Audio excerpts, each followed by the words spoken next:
Usahan katuyuana ni DepEd Secretary Juan Edgardo Angara, itong Cabinet Officer for Regional Development and Security Region 8, amo ang pag-preside ang 3rd quarter JRTF8 LCAC meeting kakulop Hamelindas Resort din Haborongan. Gintagadidahan meeting iton mga paniguro iton gobyerno nga mahiduso iton sustainable nga kamurayawan ha Eastern Visayas, kadungan iton mga paniguro nga mahiduso dengan masustener iton socio-economic development ha bugos nga rehiyon. Igin presentarhan Joint Regional Task Force to End Local Communist Armed Conflict in Region 8 an accomplishment report han first semester hanya nga 2025 kundiin iginlatag hini ang mga ganansya han kamurayawan ngan seguridad ngan an reorientation ngan operationalization han reintegration program para hiton mga anay rebelde ira mga pamilya ngan mga komunidad. Dako na iton epekto hiton mga paniguro kontra insurhensiya.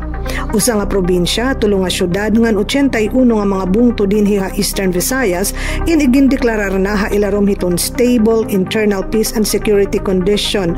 Usa ini nga indikasyon nga may ada na progreso didahiton pagluya hiton impluwensya hiton mga communist terrorist group ngan pagpapakusog hiton panggobyernohan didahiton lokal nga level.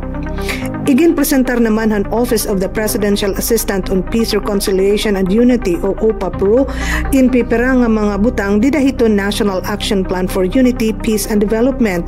Nga amo ini ito nagsiserbe nga framework para magkapapreho iton peace and development initiatives habugos nga nasod para masiguro nga iton localized efforts iton mga rehiyon inauuyon hiton mga prioridad didahiton national nga level. Ginaaghat ini iton mga regional officials nga maghimuhin mga stratehiya nga nakaangkla hini nga plano. Igindoon naman ni DepEd Secretary Angara iton papel hiton iya departamento para mabaton iton ugat hiton mga empati pinaagi hiton edukasyon. Siring niya iton paghatag hindi kalidad nga learning opportunities importante para mataganhin solusyon iton mga socio-economic challenges nga amo iton kaurugan nagiging mitsahin mga pag-alsa. Pinaagi hiton edukasyon na tataganhin kapas iton komunidad nga nahilalatag iton pundasyon para hin kamurayawan ngan kauswagan.